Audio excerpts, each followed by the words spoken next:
janji Allah kepada orang yang berdoa. Makanya doa itu benar-benar senjata orang mukmin, melebihi senjata apapun yang dimiliki oleh seseorang. Paling dahsyat itu kalau punya doa. Jadi kalau orang yakin kepada Allah, maka dan keyakinan dia kepada Allah lebih besar daripada keyakinan dia kepada apapun, maka selama dia masih bisa berdoa kepada Allah, dia tenang. Ada masalah dikit, oh Ilahi. Ada masalah dikit, Ilahi. Ada masalah dikit, Rabbi. Terus saja. Ada masalah sepele apapun, minta ke Allah. Ada masalah apapun, minta ke Allah. Dan kata Nabi, janganlah kalian menjadi lemah dalam berdoa, karena sesungguhnya tidak akan binasa seseorang selama dia masih berdoa kepada Allah. Itu hadis Nabi dari Aisyah. Janganlah kalian menjadi lemah dalam berdoa, artinya jadi pundung, jadi putus asa dalam berdoa, karena tidak akan binasa seseorang selama dia masih berdoa kepada Allah Subhanahu wa taala. Jadi kalau kita masih terus mengharap dan meminta kepada Allah, kita nggak akan binasa, kita nggak akan kalah, kita nggak akan rugi. Dan kata para ulama, segala sesuatu di dunia ini akan pergi dan tidak kembali. Ini clue penting nih, bisa dicatat. Segala sesuatu di dunia ini akan pergi dan tidak akan kembali kecuali doa. Dia pergi dan dia pasti akan kembali. Segala sesuatu kalau udah pergi di dunia ini nggak akan kembali lagi. Kalau pergi di sini maksudnya pergi kepada Allah. Tapi kalau doa pergi ke Allah, dia pasti akan balik lagi kepada yang meminta. Satu-satunya yang pergi ke Allah dan kembali di dunia ini hanyalah doa. Makanya ayat ini kalau kita kasih judul adalah janji Allah kepada hambanya yang berdoa. Allah berjanji, apa kata Allah? Inni qaribun. Aku itu dekat. Maksudnya gak mungkin aku gak dengar doa kalian. Begitu kita berdoa, kita pikir, Allah dengar gak ya? Jangan-jangan kok doa saya belum diijabah, kayaknya Allah gak dengar yang kemarin, saya harus keraskan lagi suara saya. Enggak, inni qarib. Arti inni qarib, aku itu dengar banget apa yang kamu ucapkan. Gak usah diucapkan, di dalam hati aja Allah udah dengar. Siapa yang pernah berdoa di dalam hati terus langsung Allah ijabah?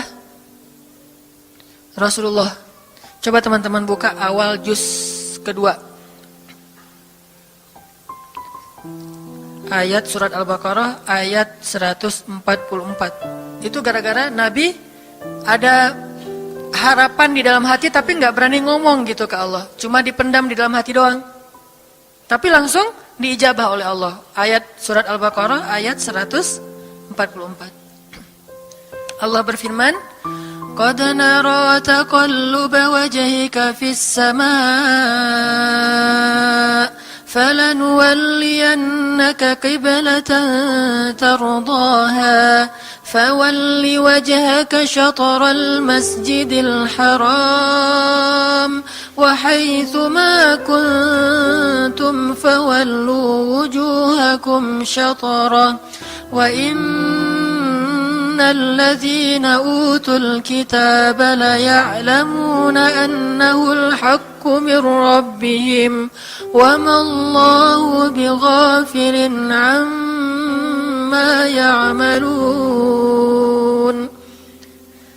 Jadi ceritanya, orang Yahudi suka menghina kaum muslimin gara-gara orang Islam kalau sholat waktu itu masih menghadap ke Al-Aqsa, Palestina.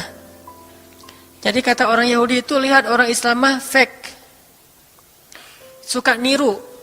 Kita sholat menghadap Al-Aqsa, mereka sholat menghadap Al-Aqsa. Berarti agama mereka itu adalah agama yang meniru agama kita, nggak original.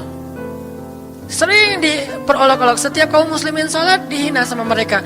Akhirnya Nabi ngerasa sedih. Wah, gimana ya caranya? Sehingga setiap sore Nabi berdiri di suatu bukit, kemudian lihat ke langit. Cuman nggak ngomong, gini aja ke langit. Membatin. Bayangin, pernah nggak teman-teman membatin ke Allah? Ini yang harus kita coba lakukan. Belajar membatin kepada Allah. Itu romantis banget. Jadi duduk sendiri. Allah, ngomong gitu dalam hati. Dan yakinlah ini qarib, Allah tuh dengerin. Jangan pikir saya kayak ngomong sendiri, kayak orang kurang waras. Enggak, Allah itu mendengar. Jadi kita batin aja sama Allah, ngomong dalam hati, ya Allah, saya tuh lagi gini, ada masalah. Ngomong dalam hati kita, please Allah, please, gitu ya. Nah, itu kalau kita membatin, inni qaribun wa asirru qaulakum aw ijharu bih innahu alimun bidzatis sudur. Jadi Nabi nggak enak mau ngomong, ya Allah tolong dong pindahin kiblat dari Masjidil Aqsa ke Masjidil Haram. Soalnya daripada dikata-katain melulu sama orang Yahudi, mau ngomong kayak gitu tuh nggak enak sama Allah. Malu Rasul ke Allah. Masa kiblat aja minta dipindahin. Akhirnya Nabi cuma ngelihat ke langit aja tiap hari. Udah selesai pulang. Besok lihat lagi ke langit. Turunlah ayat ini. Sesungguhnya kami telah melihat bagaimana kamu selalu menengadahkan wajahmu ke langit. Maka kami palingkan kiblat ke arah yang kamu sukai. Coba lihat. Turun wahyu untuk merespon doa Nabi yang bahkan belum diverbalkan. Belum diucapkan dengan kata-kata, tapi Allah udah ngerespon. Gimana caranya biar kita bisa kayak gitu? Lihat seorang cewek cantik, kayaknya kerudungnya solehah gitu ya. Kuliahnya di UIN misalnya. Atau di pesantren mana gitu. Ternyata pas kita tanya-tanya ke teman-teman kita, oh dia tuh lagi belajar Al-Quran di masjid. Sekarang lagi hijrah banget. Bahkan udah hafal juz amma, juz 30, Masya Allah. Terus dalam hati, aduh ini kayaknya cocok menjadi ibu bagi anak-anak saya. Wih. Tapi dalam hati kan gak berani ngomong nih. Tiba-tiba dapat berita, dia masih jomblo juga loh, belum ada apa-apa, gak ada ikatan sama siapa-siapa. Oh gitu, membatin lagi, ya Allah, bisa gak ya saya datang ke rumah dia. Tiba-tiba kita ngelewat, ketemu dia lagi benerin motor, lagi parkir motor depan rumah dia. Si Neng itu ternyata rumahnya di sini. Ternyata tetangga. Ada aja jalan tuh Allah mempertemukan. Allah tahu isi hati kita. Bisa nggak caranya sespontan itu? Gampang. Pengen sesuatu, Allah kasih. Padahal kita belum minta. Ini kan keajaiban doa nih. Cuman kita seringnya ngerasa udah minta berkali-kali kok nggak dikasih-kasih. Kita belajar sekarang. Rasul nggak usah minta pakai verbal, cuman membatin doang dalam hati, Allah udah ngasih. Pernah nggak teman-teman ngerasa kayak gitu? Ada kepengen sesuatu, tiba-tiba terwujud. Pernah kan? Tapi kepengennya yang baik-baik. Pengen misalnya, aduh, saya pengen banget umroh. Cuman mau ngomong kayak gitu mah, saya mah orangnya kayaknya nggak mungkin bisa umroh kalau ngandalin harta. Orangnya nggak mampu, kerjanya juga pas-pasan, gimana mau umroh untuk makan aja susah. Tapi pengen banget dalam hati kita.